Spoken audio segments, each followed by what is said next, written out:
আপনি মিথ্যুক, আপনি অসৎ, আপনি চোর থুরি, আপনি ডাকাত। আপনি অভিযোগ করছেন সুপ্রিম কোর্ট যোগ্য অযোগ্যদের তালিকা ঠিক করেনি, এটা সুপ্রিম কোর্টের কাজ। আপনি নাকি রোজ মুড়ি আর চপের সঙ্গে সংবিধানকে গুলে গুলে মেখে মেখে খান। আপনি নাকি একসঙ্গে বিএ, এলএলবি, বিএড সব পড়েছেন। তারপরে আপনি বলছেন সুপ্রিম কোর্ট আলাদা করেনি। এটা সুপ্রিম কোর্টের কাজ না। আপনি জানেন, ভালো মতোই জানেন, তা সত্ত্বেও বিভ্রান্ত করার জন্য বললেন। হাইকোর্ট, সুপ্রিম কোর্ট আপনাকে বারবার সুযোগ দিয়েছে। অভিজিৎ গঙ্গোপাধ্যায় যখন প্রথম 4000 চিহ্নিত করেছিল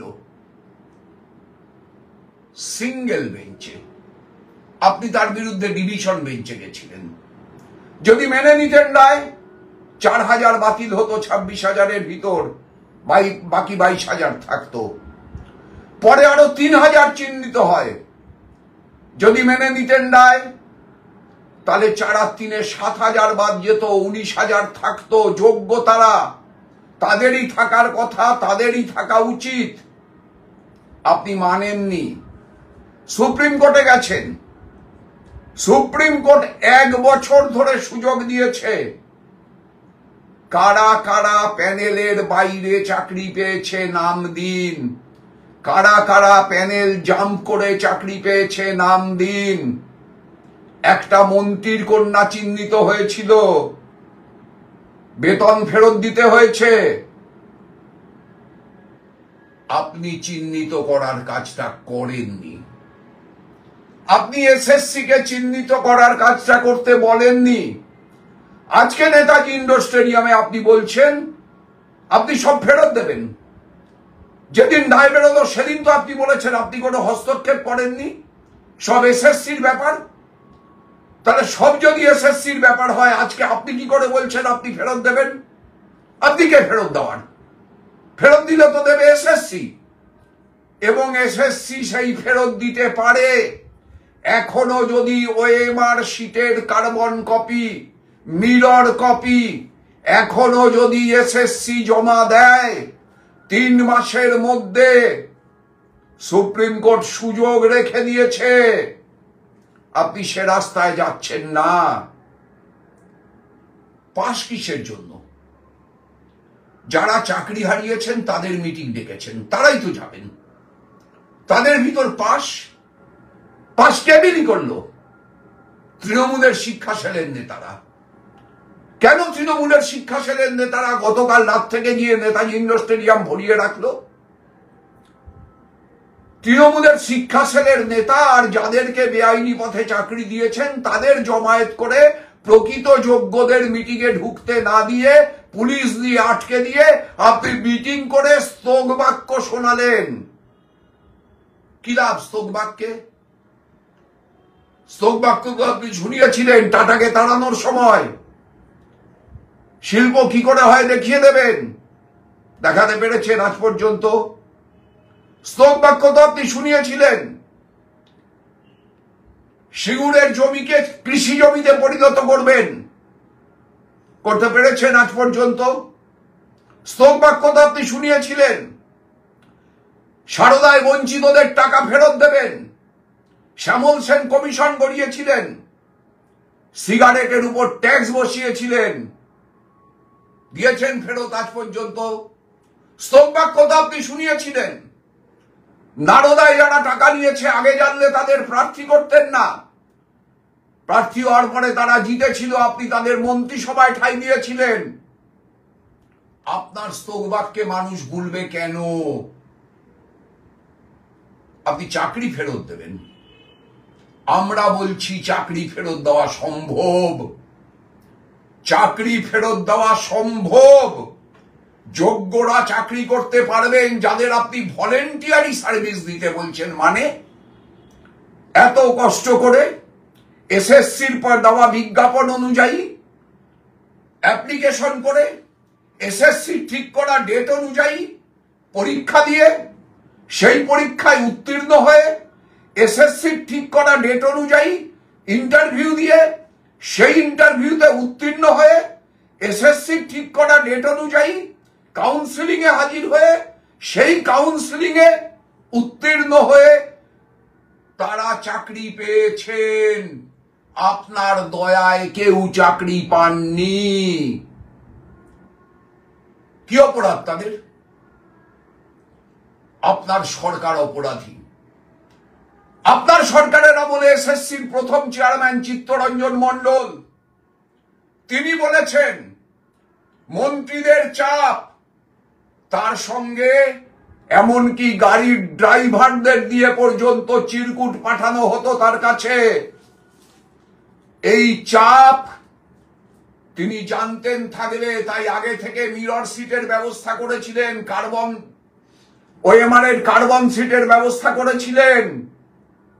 আপনি যখন বুঝে গেলেন তাকে দিয়ে হবে না, আপনি আরেকজনকে নিয়ে এলেন। তিনি মাত্র 2.5 মাস ছিলেন। 2.5 মাসের ভিতর এসএসসি চেয়ারম্যান বদলে আপনি সুবীরেশ ভট্টাচার্যকে নিয়ে এলেন, যিনি এখন জেল খাটছেন। সরকার কিছু করেনি। পার্থ চ্যাটার্জি জেলে কেন? জামিন পাচ্ছে না কেন? যদি অপরাধী না হয়, যদি সব এসএসসি করে থাকে, যদি এসএসসি স্বশাসিত সংস্থাই হয়ে থাকে, যদি পার্থ চট্টোপাধ্যায়ের কোনো ইন্টারভেনশন তাতে না থেকে থাকে এই দুর্নীতিতে, তাহলে অপার ফ্ল্যাটে 47 কোটি টাকা যায় কিভাবে? পিংলার জমিতে স্ত্রীর নামে স্কুল তৈরি হয় কিভাবে কোটি কোটি টাকা ব্যয় করে? আপনি সব জানেন। আপনি খালি ব্যস্ত ছিলেন নিজের ভাগটা আর ভাইপোর ভাগটা বুঝে নেওয়ার জন্য। সেটা বুঝেছেন, কাজ শেষ। চাকরিকে পেল। কতজন অযোগ্য চাকরিতে ঢুকলো, কতজন প্যানেলের মেয়াদ শেষ হয়ে যাওয়ার পরে অ্যাপয়েন্টমেন্ট পেল, কতজন সাদা খাতা জমা দিয়ে অ্যাপয়েন্টমেন্ট পেল, সব পরিষ্কার, সব আপনি জানেন, প্রথম থেকেই জানতেন। আজকে স্তব বাক্য দিচ্ছেন ভলেন্টিয়ারি সার্ভিস দিতে হবে। আপনি কারো চাকরি খান না। কার চাকরি খাবেন আপনি? কি ক্ষমতা আছে আপনার? চাকরি খাওয়ার জন্য যে ক্ষমতা লাগে সে ক্ষমতা আপনার আছে? যার চাকরি খাবেন সে কোর্টে যাবে। আর এখানে সুপ্রিম কোর্ট 1 বছর ধরে আপনাকে সুযোগ দিল। আজকে হাইকোর্টের রাজশেখর মান্থা বলেছেন যদি যোগ্য অযোগ্য না ঠিক করতে পারেন তাহলে পরে এই এপ্রিল মাসের শেষে 70,000 প্রাইমারি শিক্ষকের প্যানেল বাতিল করতে বাধ্য হবেন বিচারক। প্রধান বিচারপতি কলকাতা হাইকোর্টের। কি করে বলতে পারেন?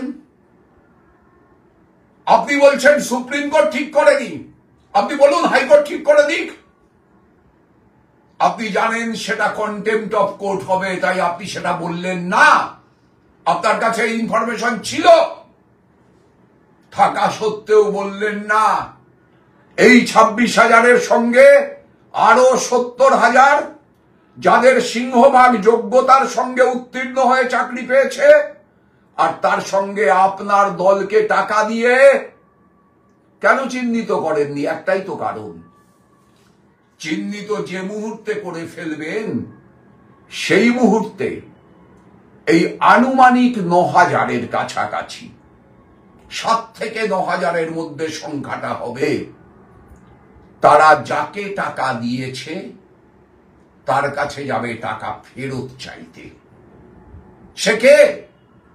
সে আপনার দলের নেতা, সে আপনার দলের এমএলএ, সে আপনার দলের পঞ্চায়েতের প্রধান, সে আপনার দলের ব্লক সভাপতি, সে আপনার দলের পৌরসভার কাউন্সিলর, সে আপনার দলের সিআইসি মেম্বার, সে আপনার দলের চেয়ারম্যান।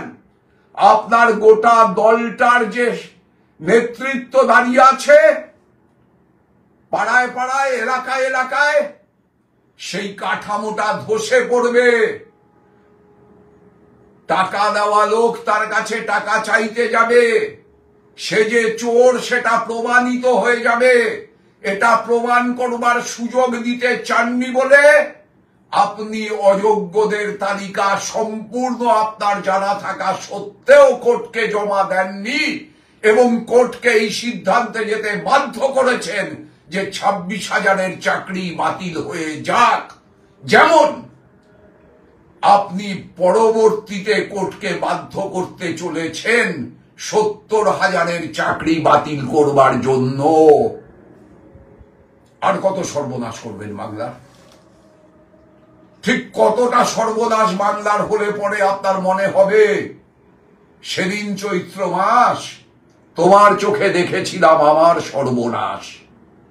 বাংলার প্রত্যেকটা মানুষ আপনার চোখে তাদের সর্বনাশ দেখছে। আজকে নেতাজি ইন্ডোর স্টেডিয়ামে দেখেছে, এর আগে টাটাকে তাড়ানোর সময় দেখেছে। নন্দীগ্রামে কোনো শিল্প করার পরিকল্পনা ছিল না, ছিল নয়াচড়ে কেমিক্যাল হাব। আজকে আপনি বলছেন নন্দীগ্রামে শিল্প হবে। মিথ্যারও একটা সীমা থাকে।